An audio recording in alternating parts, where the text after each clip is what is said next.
Bonjour et bienvenue sur Développement facile. Dans ce nouveau cours, vous allez apprendre à créer des applications robustes et évolutives. C'est-à-dire, en tant que développeur, en tout cas comme moi, vous voulez peut-être créer des applications qui soient très résistantes, très stables, c'est-à-dire sans bug, performantes, mais en même temps évolutives pour répondre aux nombreuses demandes de vos utilisateurs, des nouvelles fonctionnalités ou de vos clients qui souhaitent des nouvelles fonctionnalités, des nouvelles interfaces. Or, comment justement créer des applications robustes et évolutives? Dans ce cours, vous allez apprendre à créer une application à la fois souple et solide. C'est-à-dire une application, comme je vous l'ai dit, fiable, sans bug et performante, et qui vous permette d'implémenter sans aucun risque et surtout sans prise de tête très simplement des nouvelles fonctionnalités, avec une évolution simple, précise et rapide.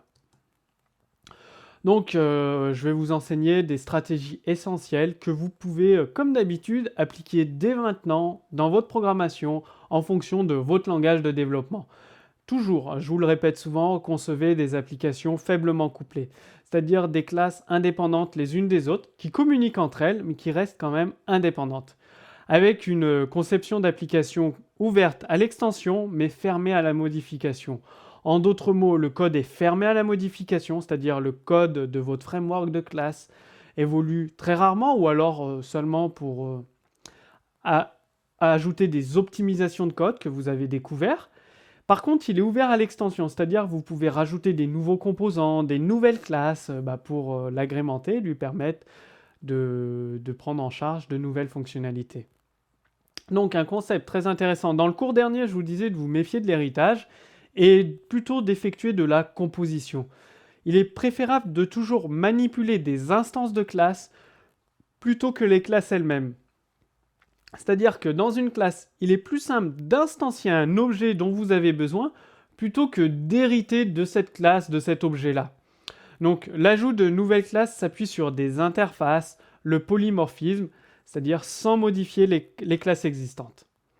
Donc qu'est-ce que c'est la composition? Comme je vous l'ai dit, préférez toujours la composition à l'héritage. En tout cas, ça complète bien l'héritage dans certains cas, notamment dans le cours précédent avec les classes abstraites. Et pour pour un petit rappel, l'héritage c'est une relation éteint, alors que la composition c'est une relation A1, c'est-à-dire cette classe a un objet qu'elle manipule avec ses méthodes, ses propriétés. Par exemple, une voiture a un comportement sur la route, son adhérence, son accélération, son freinage. Et au lieu d'hériter d'un comportement voiture, donc une classe voiture qui gère un petit peu tout, le comportement, l'accélération, le freinage, eh bien préférez plutôt avec votre classe voiture de manipuler des objets. Donc un objet adhérence, accélération, freinage. Ça fait que concrètement vous aurez des classes freinage, accélération et adhérence. Et dans votre classe voiture, vous utiliserez des instances. Donc vous créerez une nouvelle instance de la classe adhérence, une nouvelle instance de la classe accélération ou une nouvelle instance de la classe freinage.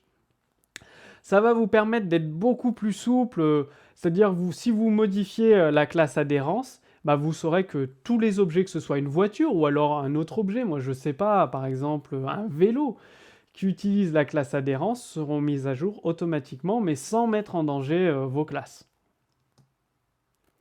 Donc les avantages de la composition, c'est qu'une classe manipule des objets, des instances d'objets qui gèrent eux-mêmes leur comportement. C'est-à-dire que la classe, elle s'occupe juste d'appeler des méthodes de l'objet, d'utiliser des fonctionnalités, de configurer l'objet, mais c'est l'objet qui gère son comportement tout seul, comme un grand.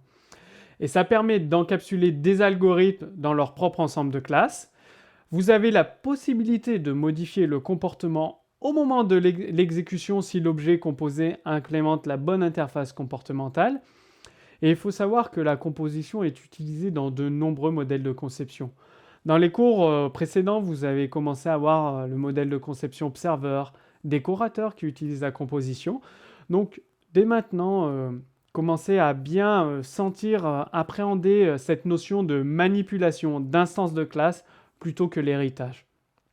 Il faut savoir qu'il vaut mieux définir des conceptions d'applications souples et faciles à maintenir. Vous y gagnerez en performance, efficacité dans votre développement et en sérénité. Donc, les gains pour vos applications performantes, c'est-à-dire vous ajoutez des nouveaux comportements sans modifier le code existant, donc moins de risque de bug, des performances toujours, des applications pardon, toujours performantes, et des conceptions qui sont résistantes au changement. Votre application peut évoluer, elle restera toujours stable, sans bug et performante. Donc elles seront suffisamment souples pour accepter des nouvelles fonctionnalités, comme je vous l'ai dit, qui répondent à l'évolution des besoins en fonction des demandes de vos utilisateurs ou de vos clients. Comme d'habitude, vous trouverez un exemple très simple de code source sous ce cours vidéo, c'est-à-dire la manipulation d'instances de classe, la composition. Et mettez en pratique dès maintenant tous les conseils de ce cours dans votre programmation, dans vos applications, en fonction de votre langage. Et posez-moi, si vous avez des questions, posez-les-moi sous ce cours vidéo.